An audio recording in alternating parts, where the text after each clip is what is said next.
Welcome to, I guess I'm going to call this something like Let's Talk, but it's really about independent homeschooling. You ought to be on a page or connected to this live thing that makes sense for it. If it doesn't, glad you're here. Hope you enjoy.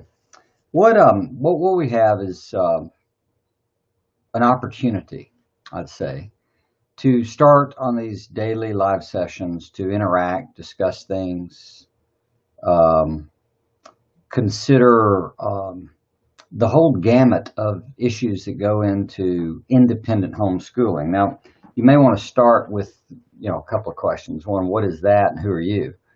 Great questions. So, what is independent homeschooling? We have a site called independenthomeschool.com. You can go there and get some free videos that share how my wife and I homeschool our kids. I'll tell you about that in a second. But independent homeschooling is basically when you are engaged, not to be independent as a homeschool as much as the end result. The end result is to grow independent learners. So the aim would be, how do you develop a strategy, an approach, and a system, and a process? What do you build into their character and into their skill sets that allow your kids to grow up and turn out being able to teach themselves anything they want to learn or need to learn? That's what independent homeschooling would be. So that's what we're about, what we care about. My name is Dr. Fred Ray Lybrand.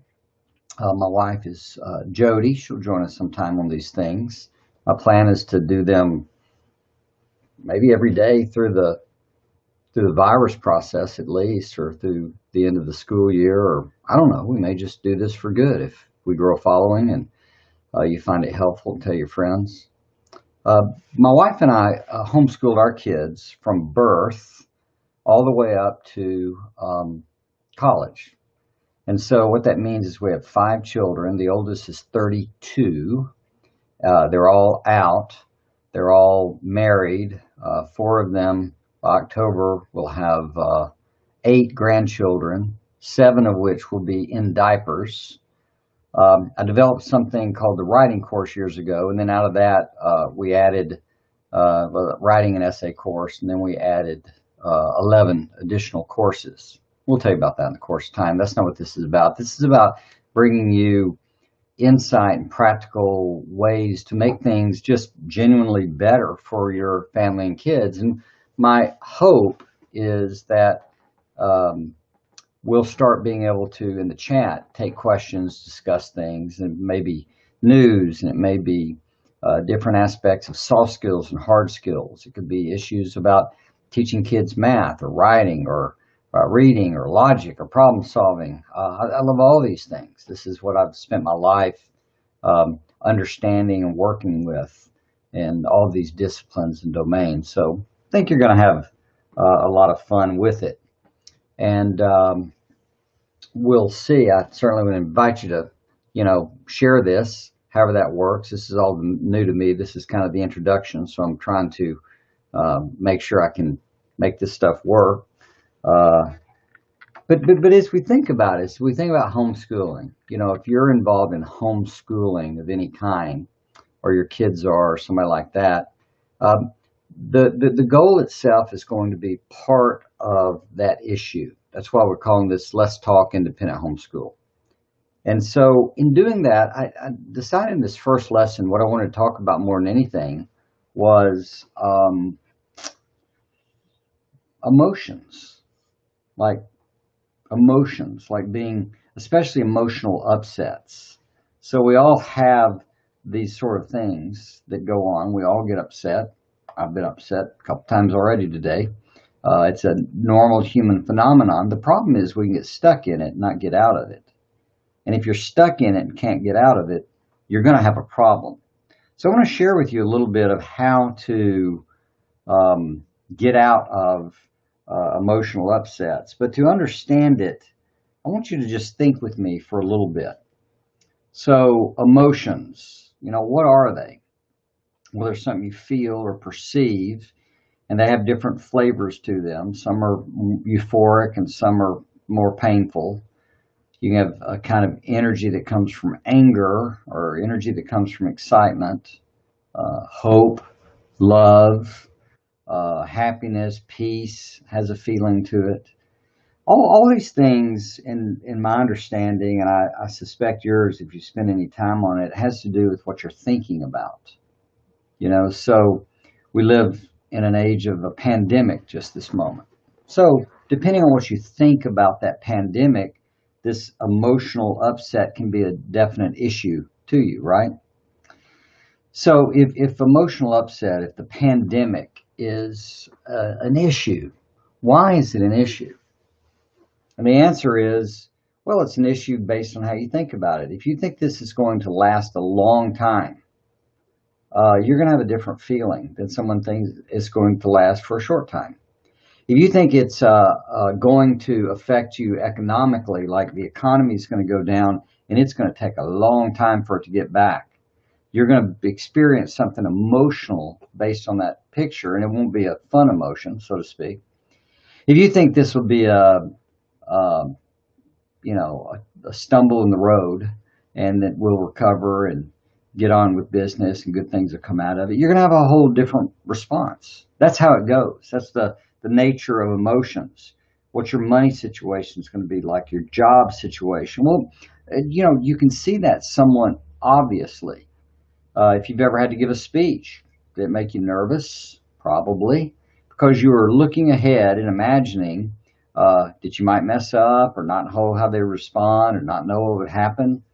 I get this now. I go online. I don't know what people are going to do or like or say or chat. And by the way, if you're watching this, feel free to chat. That'd be awesome. If you have questions or thoughts or cheers. In fact, I want to make sure this works before I go on about emotions. See if I can get this to happen. Looks like it. Hi all. Let's see what happens. It says at least I'm doing this on YouTube and Periscope. I don't see the Facebook chat working, but we'll have to work on that. At any rate, what I'm interested in getting you to think about is your own homeschool. So the emotions that you feel around the kids, and if they're learning, are they going to be ready? Are they really where they need to be? There can be a lot of insecurities and frustrations, especially if you're trying to build independent learners. So in our understanding and philosophy, what you're trying to do is build into individual skills so they can teach themselves. Oh, good. I see Facebook folks saying it's working. Great. Just didn't show me that. So I want to show you something called the Great Pyramid that I developed over the years. And it's going to show you exactly what tends to go on in your emotions. And it's around something called the story. And what I want to do is read to you a note I literally got yesterday from someone down under in Australia. This lady, Tanya Brower, wrote, and she gave me permission to read this. She said, "Thank you for such a fast reply. I'm grateful." It was about a subscription, some stuff we were straightening out. She said, "I only just realized about the books that were available over the weekend, and I'm going through Help Your Child Change." Some years ago, we wrote a book. I think you can see it, that yellow book off my ear, The Absolute Quickest Way to Help Your Child Change. And it's really not a cultural book. It's a book about how do you understand how children learn and how can you set up the game so they'll learn, like ours slept through the night from 6 weeks on because we taught them to sleep through the night. And we can go down the list. But lots of fun in that. She said, "I started going through that, Help Your Child Change. My dear 11-year-old is so much like Eeyore from Winnie the Pooh. So even after reading the preface in chapter 1, I have hope for him," which is awesome.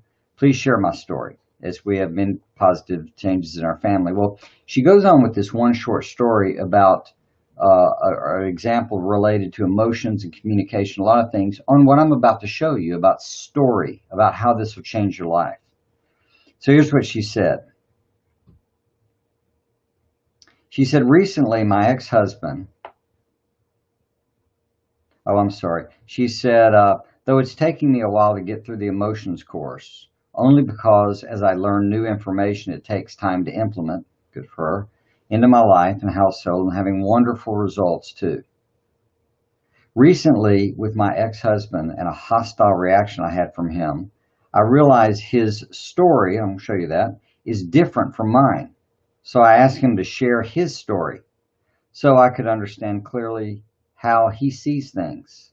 And then I shared with him my story. It was like they were from different books, and it diffused a lot of tension. Thank you.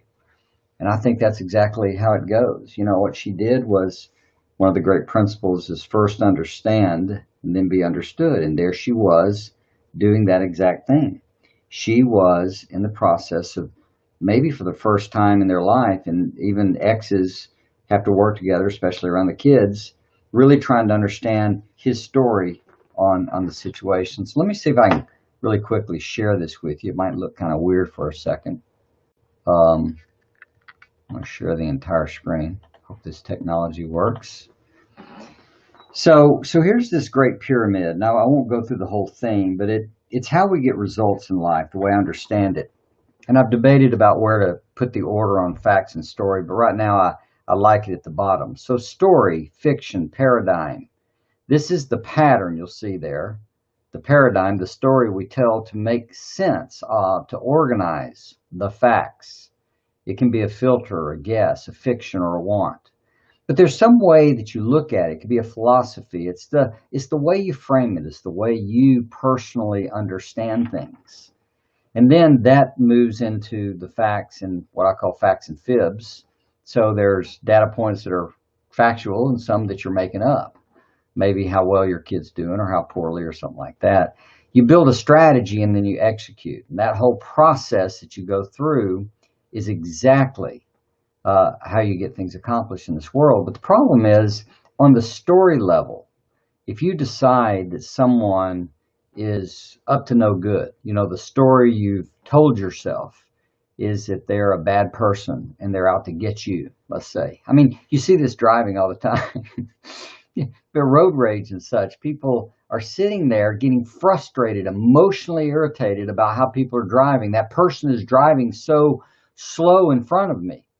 So when I experience that, I try to think of several stories that they could be telling themselves, or several stories that just could be happening. Hey, maybe they're about to turn soon. Maybe they're on their cell phone. Maybe they're an elderly person that just feels unsafe and is driving slower. Maybe something's wrong with their car. And by the time I tell all those stories, I get curious about what it is, not irritated. And in my experience, 80% of the time, in those situations, they're really about to turn. So that is part of the power. Instead of being emotional based on the one story I tell a variety of stories. And as a result, it tends to help immensely. So that's the kind of the idea emotionally. And when you think about it, the question I want to ask you is, what's your story? But let's just think about that. What's your story on how your kids should be progressing? How well should they be doing? I mean, all of ours went on to, four of the boys went to the University of Texas and graduated from there, did really well.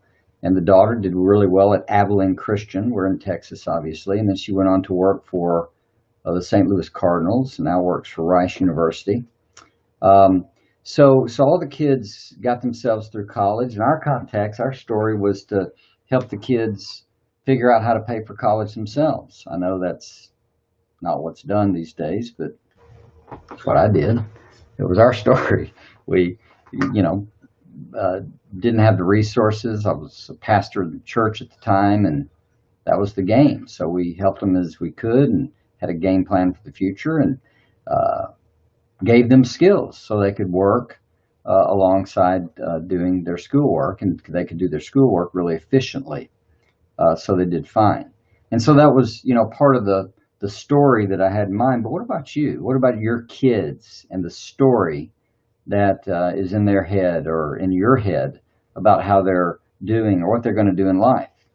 If you tell a story that they don't need to go to college, well, let's say that differently. I hope most of us say they don't have to, but maybe not. I guess there are some contexts where people would say they must go to college. We could be accused of that. But let's say you're in a mindset they should not go to college. It's college is dangerous. All the liberal philosophy, the agendas, the snowflakes, the whatever you may have in your mind that are the issues with college. It'll corrupt them. It'll turn them into corrupt people, et cetera, et cetera. So stay away from college. Be salt of the earth. Learn to work with your hands, et cetera. That's fine unless you have a kid that wants to go to college. And then it could actually stress you out because your story is going to drive your emotions. So again, what I'm suggesting is if you want to feel less upset, you want to be more accurate or careful or broader or clearer with the story you're telling yourself. This is one of the great tricks to running our emotions.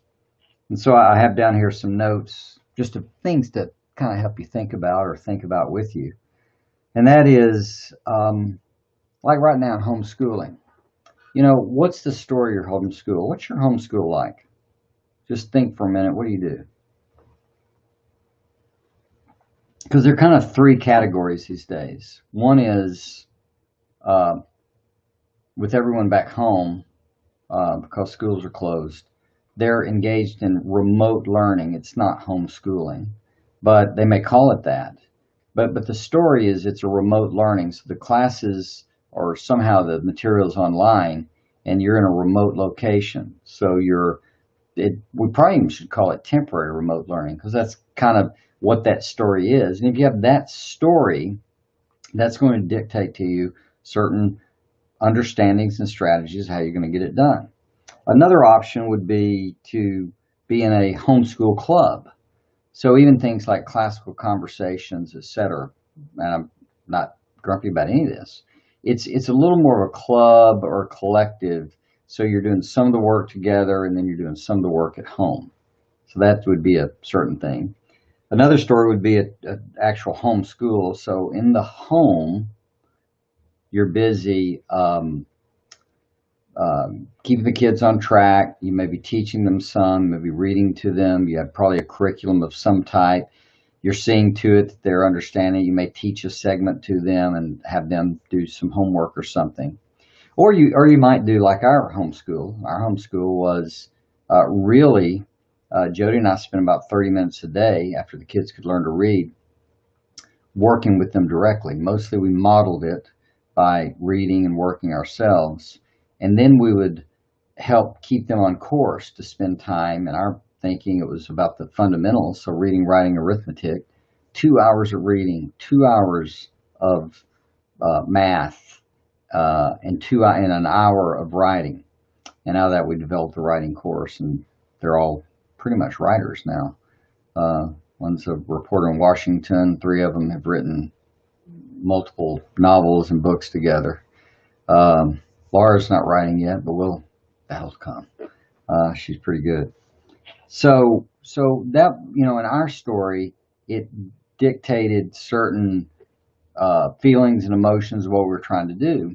And so when the kids would come in with a problem, like in math, I would not show them how to do it. I'd ask them, so where's it in the book? And then I'd have them read it out loud. And then after they read it out loud, they usually figured it out. If they didn't, I would say, well, work a problem out loud. Let me hear what you're doing. We always meant to show their work. So in that process, because of our philosophy and our emotions, as long as the kids were making progress in their skill development, we weren't trying to go fast. I wasn't trying to get through the lessons. I was trying to get the lessons through them. And so emotionally, that began to calm things about homeschool because our belief, our story, was that if we develop the skills in these kids where they can read and comprehend well, and they can write and communicate well, and they can figure out their math problems and problem solve, that foundation, we did a lot more. They did sports and they did arts and second languages, and they did other things. But it was at the core that was a skill, and so we weren't worried about grades as much as we were worried about their progress. Are you learning? And so in that story, emotionally, it allowed us to calm down and really appreciate what we were doing, and not be emotionally challenged, frustrated, or upset. Think about the same thing with family. The story you tell yourself of what family should be like will affect you emotionally. You know, we had a close family or have a close family, but we raised independent kids. And when they got out on their own and were independent, not asking my advice or mom's, making their own decisions, they all four have houses now. The 23-year-old just bought a house, he and his wife. You know, we were ways away from that at that time. But, you know, not asking much in our opinions or thought or whatever, and they've all done fine. But it was irritating me, really frustrating me a year plus ago that I wanted to raise independent children. I got what I wanted, and now they didn't need me. No wonder parents sometimes make children so dependent, stay at home and live, because it makes you feel needed. Well, I needed to grow up, and I needed a better story. And so for me, thinking that story through, I realized, hey, you know, part of your problem is you're trying to be included, which is fine, but you're trying to be proud of them, and you're still trying to be their dad. And you need to get out of that. Even being proud of them, I realized, was a trap, because in my experience, if I was proud of them, it would mean other times I wasn't proud of them, and that could be a little manipulative. So I start making where I'm proud or not an issue. And so I backed up, apologized to them and all. I want to move to a friend role. I said, I'll get the dad hat out if you need me to, or when you need me to. But I really more like to befriend you. And to do that, I'm going to start being happy for you. So the youngest couple took us on a virtual tour of their house yesterday. And I told them at the end, I said, well, I'm not proud of you, but I'm really happy for you. And they knew it. I mean, they knew the game. But see, emotionally, that then calms me down. They didn't need my help. I threw a few ideas out, and they'd already taken care of them. Little things for fixing the house. So, in the course of time, I learned to shut up and play more with the grandkids. But that's the transition we're all in. So I guess what I'm trying to share with you, if it's your marriage, if it's your family, it's your parenting, it's your homeschool, it's your thought about you as a teacher, are you the chief learning officer like we thought, causing them to learn, or do you think you have to teach it to them? Whatever you do, whatever story you put together is going to affect you emotionally. If you want to learn more about this, we have a course on it. It's on coronavirus sale right now at, or two things. It's independenthomeschool.com, okay? Independenthomeschool.com. That is our main site, blogs, free stuff and all. And you can immediately get about 4 hours of video about how we homeschool. It's just us in the living room sharing the process. So if that interests you, it's free. That's great. If you'd like to know about the emotions course, it's that same thing, independenthomeschool.com/mastering emotions. So that's the game there. And, it's 5 hours or so of instructions about how to think about this stuff, a lot more tricks than that. If you're online live and I can see if you have a question you'd like to ask, I'd love to ask it right now. We're going to start doing this regularly, maybe at a regular time if I can figure it out. Kind of thinking maybe this 10:30 Central, 11:30 Eastern is the right slot. I'm going to play with that. But, what I hope to do is teach a little, and then hopefully y'all have some questions or thoughts. I'm probably going to bring up things in the news, things about all these skill sets that we personally have found helpful: reading, writing, math, focus, how to teach your kid to focus, time management, goals, communication, relationships, parenting, memory, emotions, and 30-minute, how to homeschool in 30 minutes a day. One of the things we care deeply about. Again, I'm Dr. Fred Ray Lybrand. My wife's Jody. We homeschooled 5 kids from birth to college. We want to encourage and promote inside the homeschooling world maybe a movement, that's a fair way to say it, to raise independent thinkers, independent students, kids who can teach themselves anything. that's that's it. You know, they know enough who know how to learn. That's sort of the motto, the maxim that we care about. So anyway, this was our first live shot at it. Hope you found it helpful. I'm sure I'll check back on Facebook and YouTube, etc. So if you leave comments, I'll comment there or include them maybe in tomorrow.